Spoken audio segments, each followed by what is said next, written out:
Tu n'as pas cliqué sur cette vidéo par hasard. Il y a de fortes chances que tu ressentes des choses en toi que tu n'arrives pas à expliquer. Une agitation, un changement, une impression que quelque chose d'important se prépare. Et tu as raison. Car souvent, avant qu'un grand tournant spirituel n'ait lieu dans ta vie, Dieu te laisse entrevoir des signes, non pas pour te faire peur, mais pour te préparer. Dans cette vidéo, nous allons plonger dans ces signes puissants et souvent ignorés qui annoncent que Dieu s'apprête à déposer dans ta vie une bénédiction, une percée ou une mission. Reste bien jusqu'à la fin, car chaque point a une valeur immense et pourrait complètement changer ta perception de ce que tu vis actuellement. Abonne-toi maintenant si tu veux marcher dans la volonté de Dieu et recevoir ses directions dans ta vie. Like, partage à quelqu'un qui traverse une saison spirituelle difficile et commente en bas ce que tu ressens. Ensemble, avançons sur le chemin que Jésus a tracé. 1. Un bouleversement intérieur que rien n'apaise. Il t'arrive de te lever le matin avec une boule au ventre, sans pouvoir expliquer pourquoi. Tu regardes autour de toi. Rien n'a vraiment changé.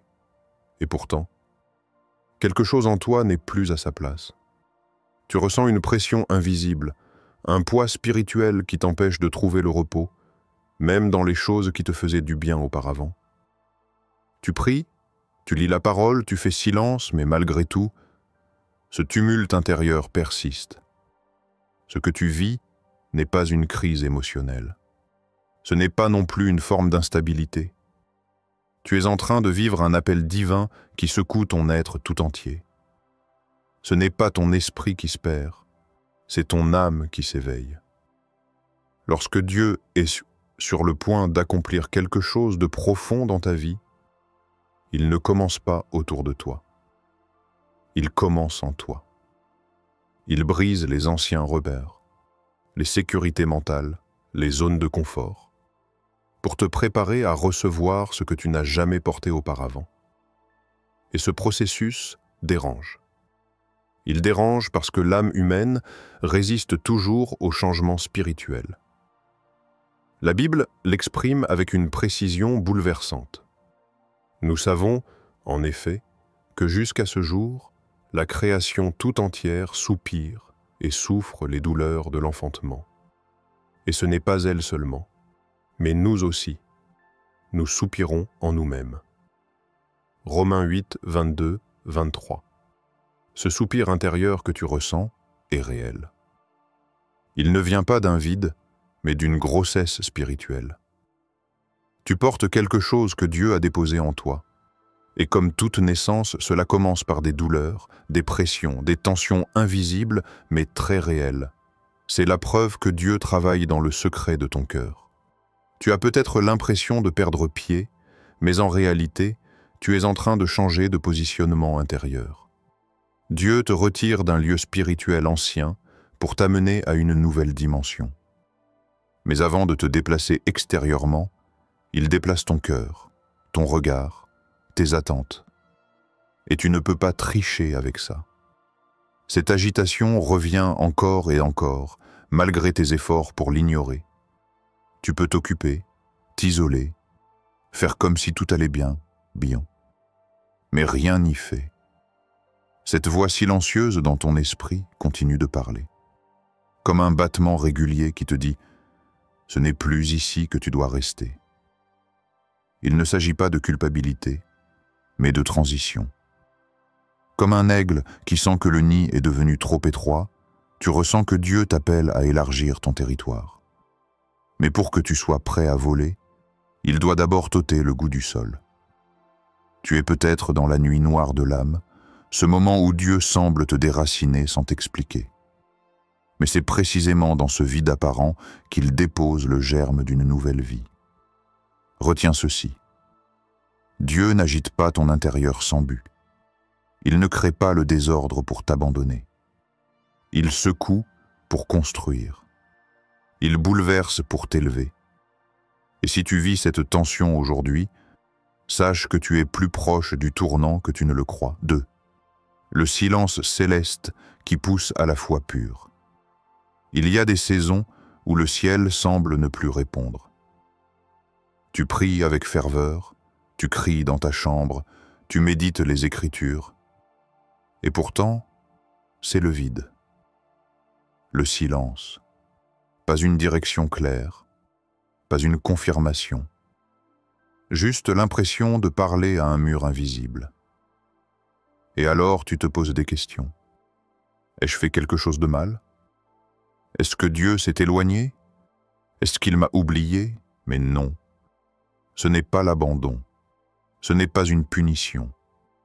Ce silence est en réalité une atmosphère sacrée. Il ne te rejette pas, il t'enseigne. Il ne t'éteint pas, il te raffine. Dieu t'invite à une autre profondeur, une foi qui n'est plus attachée à ce que tu ressens, mais à qui il est, même quand tu ne ressens rien. Tu vois, la foi facile, c'est celle qui vit d'émotions, de confirmations, de signes visibles. Mais la foi mature, celle qui touche le cœur de Dieu, c'est celle qui marche dans l'ombre de sa présence, sans garantie apparente, sans miracle immédiat. Le prophète Amos l'a annoncé avec une clarté qui réveille. « Voici, les jours viennent, dit le Seigneur, l'Éternel, où j'enverrai une famine dans le pays, non une faim de pain, ni une soif d'eau, mais la faim et la soif d'entendre les paroles de l'Éternel. » Amos 8.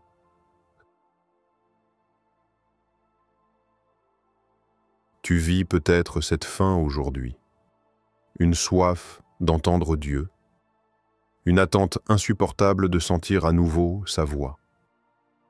Mais cette famine spirituelle est là pour te pousser plus loin, plus profond. Elle ne t'appauvrit pas, elle t'ouvre. Car Dieu parle aussi en se taisant. Il parle dans le vide apparent, dans les silences prolongés, dans les heures sans voix. Et dans ces moments, ce n'est pas ton oreille qui doit entendre, c'est ton cœur qui doit apprendre à faire confiance. Souviens-toi du Christ. Cloué sur la croix, dans l'angoisse et l'abandon apparent, il a crié « Mon Dieu, pourquoi m'as-tu abandonné ?» Matthieu 27, 46. Mais cette parole n'était pas un doute, c'était une offrande. Il s'est livré, même dans le silence. Et ce silence a ouvert la porte de la résurrection. C'est souvent juste avant un tournant, juste avant une percée que le ciel devient plus silencieux. Comme une salle d'accouchement qui semble calme avant le cri de la vie nouvelle. Ne t'effraie pas si tu ne l'entends plus comme avant. Cela veut dire qu'il est en train de te faire grandir. Dans le silence, ta foi devient pure, libérée des béquilles émotionnelles, affermie sur la seule vérité. Dieu est fidèle même quand il se tait. Sa présence ne dépend pas de tes sensations. Elle est constante, même dans ton désert. Alors si tu es là, au bord du doute, assis dans le silence, retiens ceci. Le silence de Dieu n'est jamais vide. Il est plein d'intentions éternelles. Tu ne le vois pas encore. Mais ce silence est un chantier spirituel. Ton cœur est en train d'être façonné pour porter un poids de gloire que seule la patience peut soutenir. 3. Des fermetures inattendues sur ta route. Tu avais tout bien fait. Tu avais prié avant de prendre ta décision. Tu avais planifié avec sagesse. Les circonstances semblaient favorables. Tu sentais même une paix intérieure.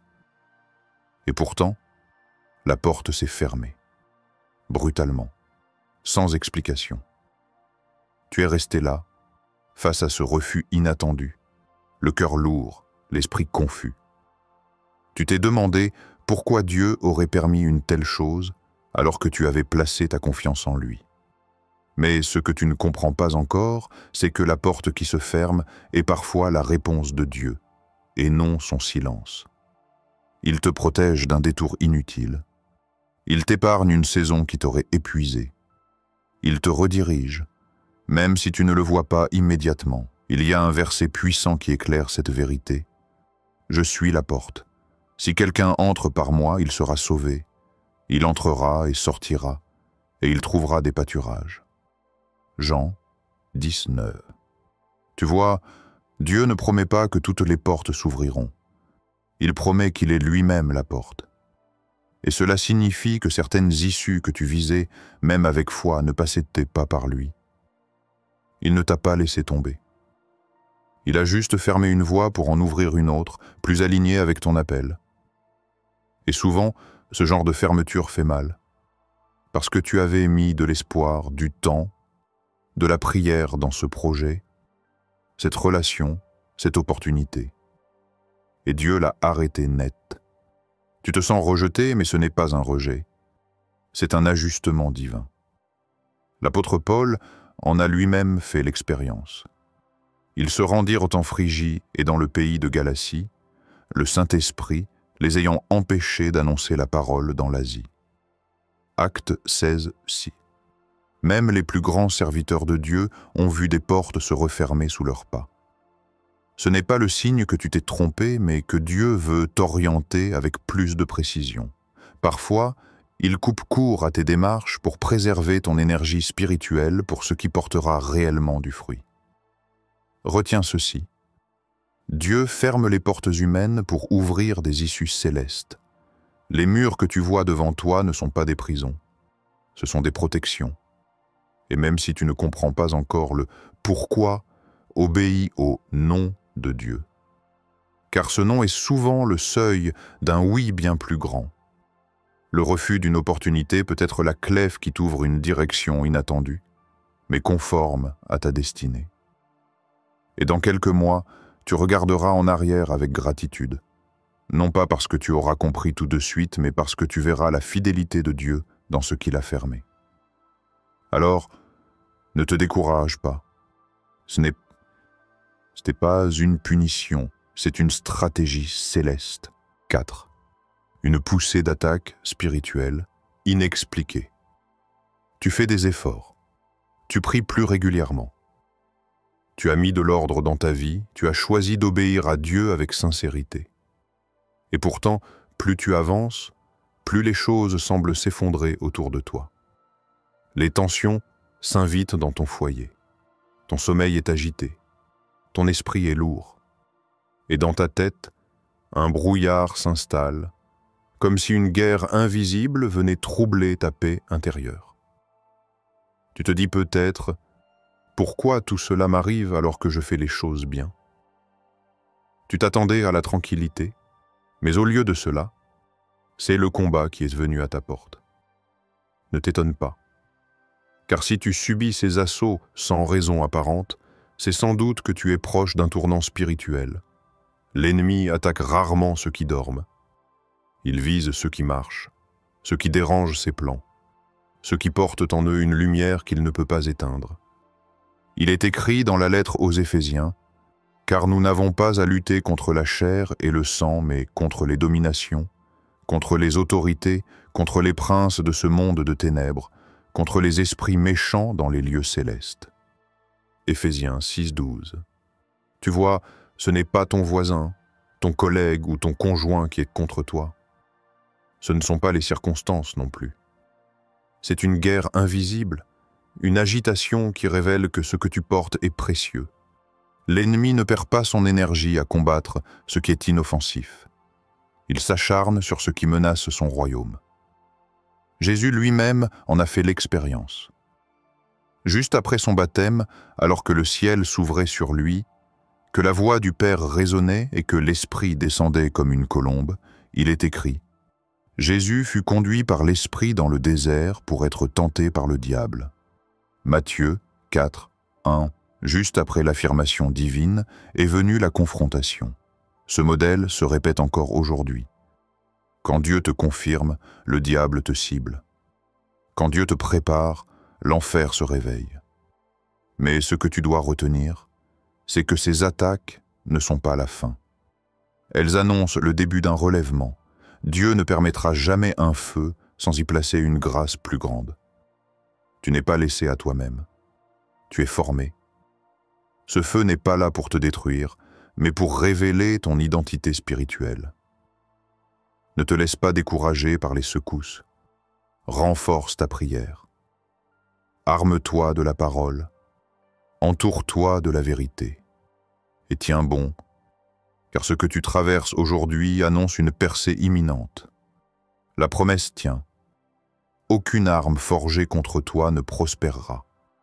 Ésaïe 54, 17. Tu n'es pas tombé, tu es en train de te lever. Et le diable le sait. 5. Une séparation progressive d'avec certaines personnes. Tu l'as sans doute déjà ressenti sans pouvoir l'expliquer clairement. Des relations qui étaient autrefois simples deviennent lourdes. Des conversations autrefois naturelles s'essoufflent. Tu essaies de faire comme avant, mais quelque chose a changé. Il n'y a pas eu de dispute, pas de blessure, juste une paix qui n'est plus là. Ce n'est pas de l'orgueil, ce n'est pas un abandon, c'est une œuvre invisible, car parfois, Dieu n'élève pas en ajoutant, il élève en retirant. Il sait que certaines personnes ne peuvent pas t'accompagner là où il veut t'amener. Dans la Bible, il y a un moment charnière entre Abraham et son neveu Lot. Leurs troupeaux deviennent trop nombreux, les tensions montent et finalement, Abraham lui dit « Séparons-nous. Si tu vas à gauche, j'irai à droite. Si tu vas à droite, j'irai à gauche. » Genèse 13, 9. Ce n'était pas un rejet. C'était une séparation nécessaire. Dieu voulait établir une promesse, mais Lot n'était pas appelé à marcher dans la même dimension qu'Abraham. Ce principe est toujours vrai aujourd'hui. Il arrive un moment où Dieu nettoie ton environnement relationnel pour te positionner dans ta destinée. Et cette séparation ne se fait pas toujours dans le drame. Elle se fait souvent dans le silence. Des affinités s'estompent, des liens se desserrent, et ton cœur comprend que ce n'est pas un hasard. Dieu ne coupe jamais sans but. Il taille pour porter du fruit. Il éloigne pour établir. Il isole pour enseigner. La solitude temporaire n'est pas un abandon divin. C'est une salle d'attente céleste. Un lieu secret où il dépose en toi ce que les autres ne peuvent ni comprendre, ni porter. Tu dois apprendre à ne pas lutter contre cette saison, à ne pas chercher à retenir ce que Dieu est en train de relâcher. Il y a des relations que tu dois honorer dans ton cœur, mais que tu ne dois plus entretenir dans ta marche, non par mépris, mais par obéissance. Paul aussi, pourtant rempli de l'esprit, a dû se séparer de Barnabas, son fidèle compagnon. Et ce n'était pas une erreur, c'était un repositionnement stratégique. Il est écrit « Ne vous mettez pas avec les infidèles sous un joug étranger ». 2 Corinthiens 6, 14. Il ne s'agit pas seulement de gens qui vivent dans le péché, mais parfois simplement de chemins qui ne vont plus dans la même direction. Tu n'as pas à tout expliquer, tu n'as pas besoin de te justifier. Ce que Dieu te dit dans le secret, les autres ne le comprendront pas toujours, mais toi, tu sais que c'est lui qui te parle. Et si la solitude te fait peur, souviens-toi que Jésus aussi s'isolait pour prier. Il quittait même ses disciples pour aller seul sur la montagne. Ce n'était pas une fuite, c'était un besoin de se connecter sans distraction à la volonté du Père. Alors ne crains pas ce détachement, ce n'est pas une perte, c'est une purification, et ce vide que tu ressens aujourd'hui est peut-être l'espace que Dieu prépare pour y déposer une grâce nouvelle. 6. Une sensibilité nouvelle qui bouleverse ton cœur. Tu n'arrives plus à retenir tes larmes comme avant. Un simple chant de louange t'émeut. Une parole dans une prédication te transperce. Tu regardes une personne blessée et ton cœur est saisi d'une douleur que tu ne comprenais pas hier. Ce n'est pas que tu es devenu fragile. Ce n'est pas une crise émotionnelle. Tu es en train de devenir accessible à Dieu. C'est le Saint-Esprit qui travaille ton cœur. Il ne t'affaiblit pas, il t'ouvre. Car avant de confier un poids spirituel, Dieu prépare un cœur capable de le porter. Il n'utilise pas des cœurs durs, Il façonne des cœurs sensibles, des cœurs qui sentent, qui compatissent, qui s'inclinent. Et toi, tu vis cette transformation. Tu n'es pas en train de régresser. Tu es en train de grandir dans la compassion. Dans l'Évangile, il est écrit à propos de Jésus. Voyant la foule, il fut ému de compassion pour elle, parce qu'ils étaient languissants et abattus, comme des brebis qui n'ont point de berger. Matthieu 9, 36. Le Fils de Dieu, rempli de puissance, s'arrêtait non pas seulement par mission, mais par émotion spirituelle. Il pleura devant Jérusalem, il toucha les lépreux, il s'émut devant une veuve. Avant de guérir, il ressentait. Avant de parler, il pleurait parfois. Et c'est ce que Dieu est en train de reproduire en toi, un cœur à son image. Ce que tu ressens aujourd'hui n'est pas une perte de contrôle, c'est une expansion intérieure. Tu deviens capable de pleurer avec ceux qui pleurent. Tu ne vois plus seulement les fautes des autres, tu perçois leur douleur. Tes jugements se taisent, et ton esprit devient plus attentif, plus doux, plus juste. C'est une étape que Dieu réserve à ceux qu'il veut utiliser puissamment, mais d'une manière cachée. Ce n'est pas une onction bruyante. C'est une visitation douce, mais durable. Et elle commence toujours dans le cœur. L'apôtre Paul écrivait « Réjouissez-vous avec ceux qui se réjouissent. Pleurez avec ceux qui pleurent. » Romains 12, 15. Ce n'est pas un simple conseil humain, c'est une exigence spirituelle, car tu ne peux pas porter l'Évangile si ton cœur reste fermé à la souffrance de ceux à qui tu es envoyé. Dieu ne cherche pas seulement des voix puissantes, il cherche des cœurs tendres, et aujourd'hui, ce qu'il fait en toi, c'est briser les coquilles émotionnelles, non pour t'exposer, mais pour t'équiper.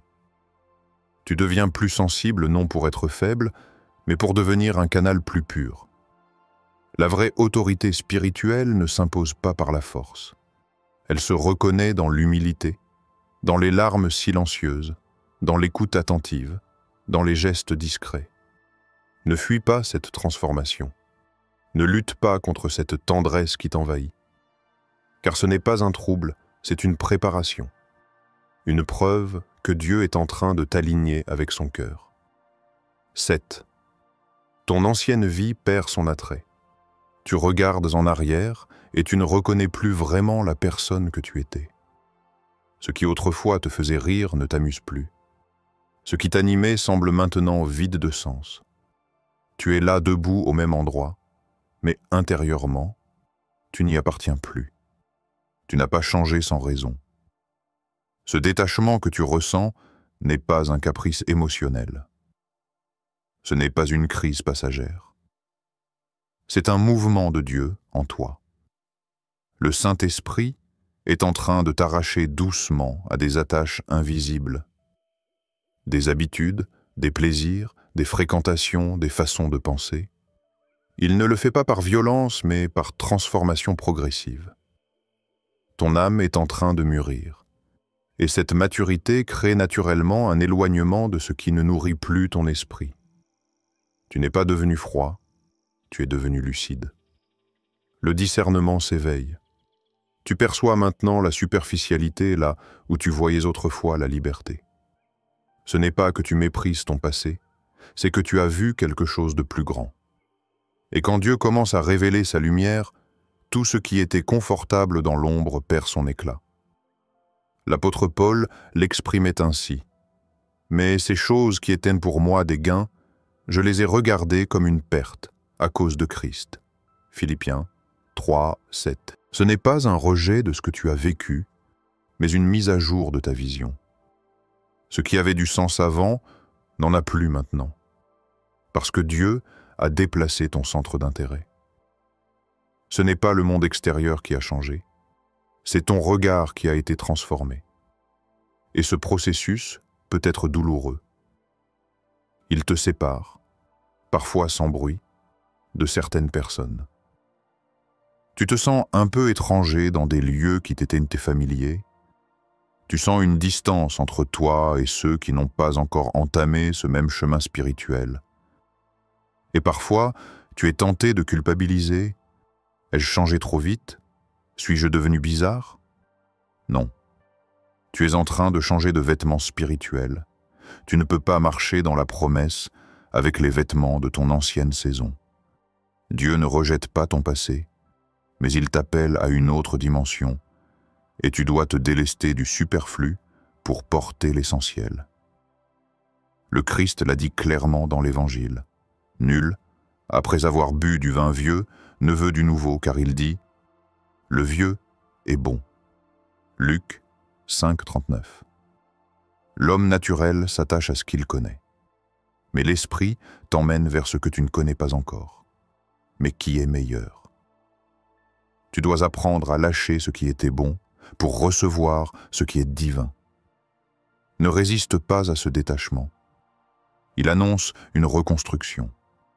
Ce vide n'est pas une punition, c'est le terrain d'une nouvelle semence. Dieu n'efface pas ton histoire. Il la sanctifie pour écrire un chapitre plus profond. 8.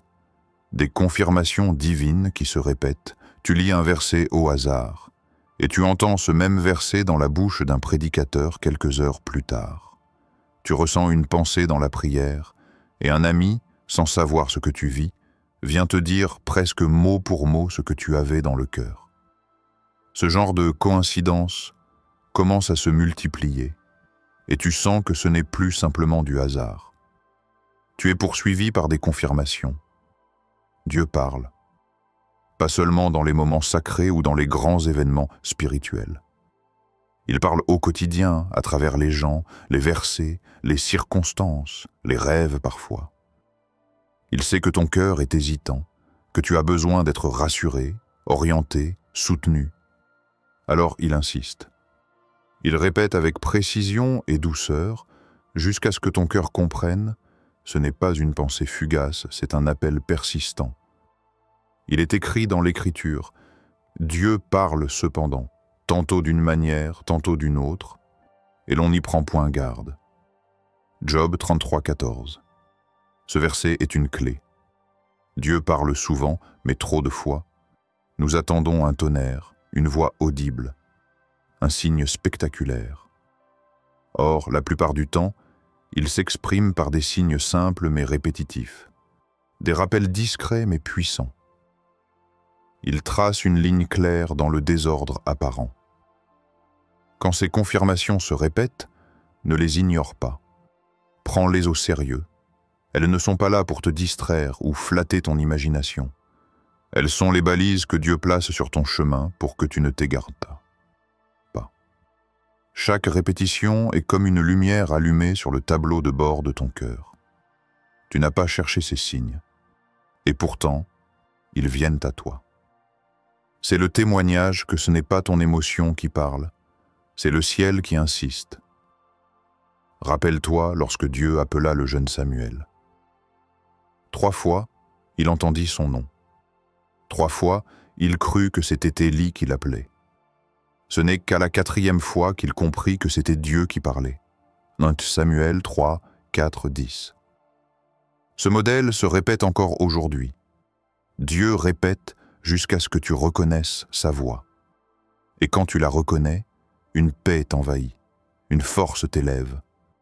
Tu sais que tu es guidé, même si tu ne comprends pas encore tout.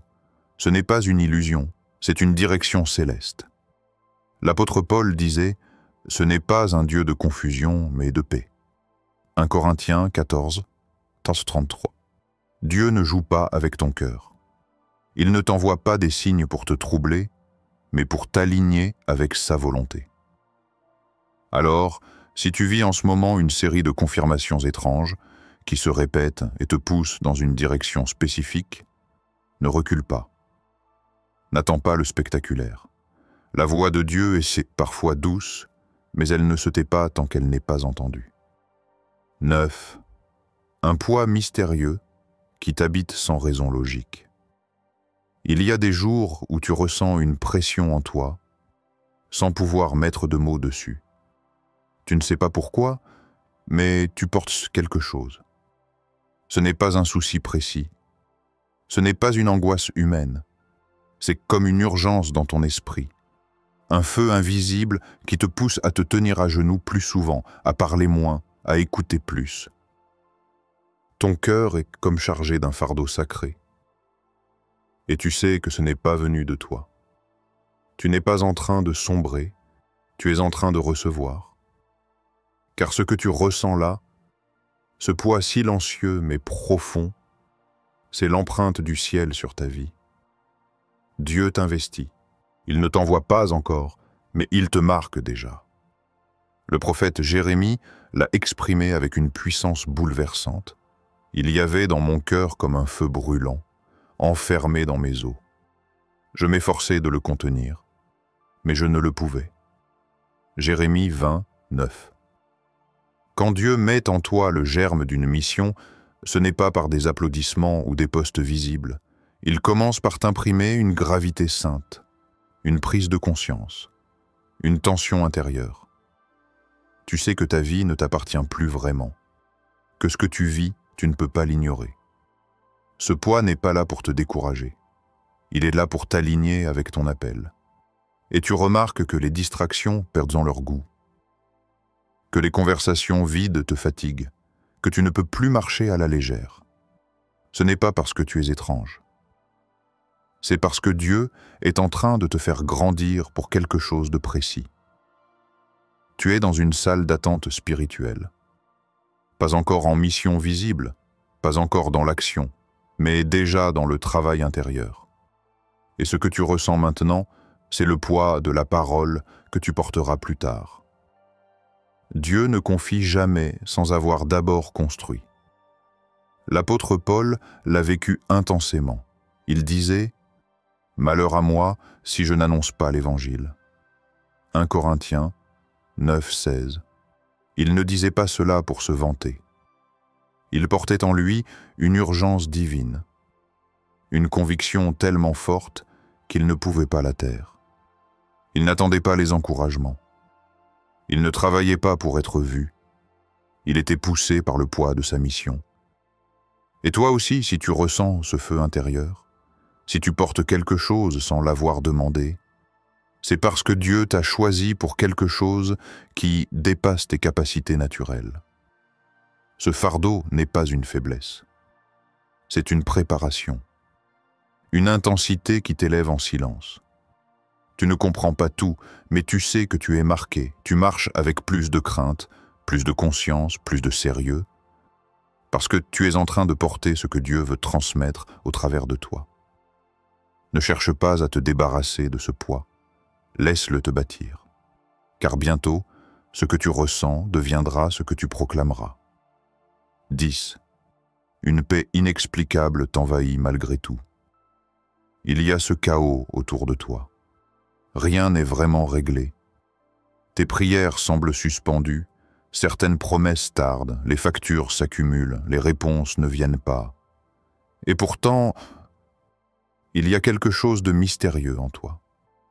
Une paix profonde, silencieuse, qui ne dépend ni de ton compte bancaire, ni de la réaction des autres, ni même des circonstances. Tu ne saurais l'expliquer. C'est comme si ton cœur reposait sur un rocher que rien ne peut faire bouger. Tu ne contrôles plus tout, tu ne comprends pas tout, mais tu es en paix. Cette paix n'est pas de toi. Elle vient d'en haut. Il est écrit dans la parole. Et la paix de Dieu, qui surpasse toute intelligence, gardera vos cœurs et vos pensées en Jésus-Christ. PH, Philippiens 4, 7. Cette paix ne vient pas d'un raisonnement, ni d'une stratégie humaine. Elle n'est pas logique. Elle n'est pas le fruit d'un plan bien ficelé. Elle ne vient pas parce que tout va bien. Elle vient parce que Dieu est là, silencieux mais présent, discret mais actif, invisible mais réel. Souvent, cette paix survient juste avant une percée majeure. C'est un des signes les plus subtils que Dieu est déjà en train d'agir. Tu n'as rien vu encore, mais ton âme le sait. Le combat n'est pas terminé, mais ton cœur a compris que la victoire est certaine. Et c'est cela la paix du ciel, un repos sans explication. Cette paix n'est pas une fuite, ce n'est pas de l'ignorance, c'est une confiance profonde, enracinée dans le caractère fidèle de Dieu. Tu n'as plus besoin de forcer, tu n'as plus besoin de courir après des signes. Tu respires enfin, parce que tu sais, au fond de toi, que celui qui a commencé en toi une œuvre la rendra parfaite.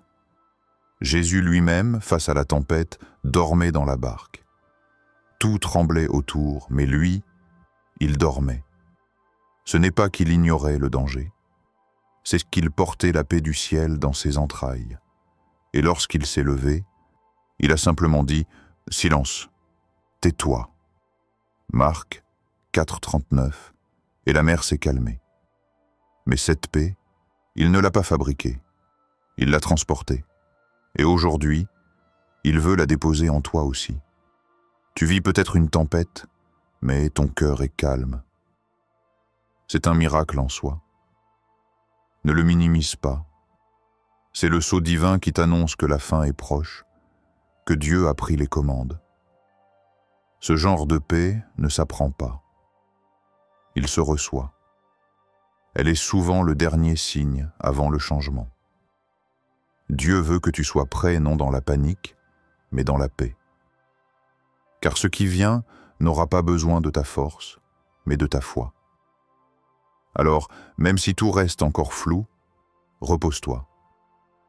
Cette paix qui t'envahit est la signature de Dieu sur la promesse qu'il s'apprête à accomplir. Si tu t'es reconnu dans un ou plusieurs de ces signes, ce n'est pas un hasard. Dieu est proche. Il n'a pas oublié ta prière, ton combat, ton espérance. Ce que tu vis n'est pas un chaos spirituel, mais une préparation divine. Chaque signe est une preuve que le ciel se rapproche. Ne minimise pas ce que tu ressens. Ne fuis pas ce que Dieu active en toi. Laisse-le te transformer, car ce qui vient est plus grand que ce que tu crois. Si ce message t'a parlé, écris en commentaire « Seigneur, je suis prêt pour ce que tu veux faire en moi ». Like la vidéo si elle t'a aidé à comprendre ta saison. Abonne-toi maintenant pour ne manquer aucun enseignement de foi. Et surtout, partage cette vidéo à quelqu'un que Dieu prépare aussi. Clique maintenant sur la vidéo qui vient de s'afficher à l'écran pour continuer ce chemin avec Dieu. Ce que tu as reçu aujourd'hui n'est que le début. Le meilleur est à venir.